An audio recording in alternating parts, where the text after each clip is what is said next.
madaniyat sohasining vakilisiz, xalq sizga ergashadi, ayniqsa yoshlar.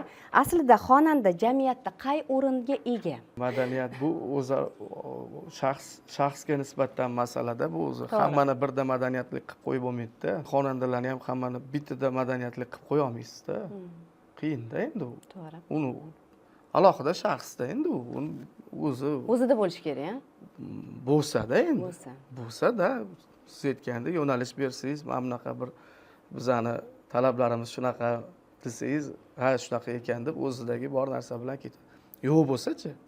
Yo'q bo'lsa qiyin. Qiyin-ku. O'rniga keladigan bo'lsak, xonandalarni jamiyat juda yaxshi ko'radi san'atkorni. Juda ham yaxshi ko'radi.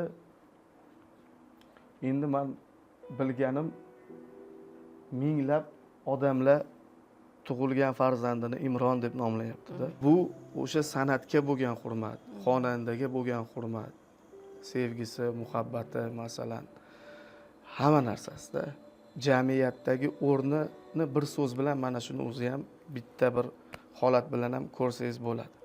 Xonandalarni, umuman san'at ahlini jamiyat juda yaxshi ko'radi.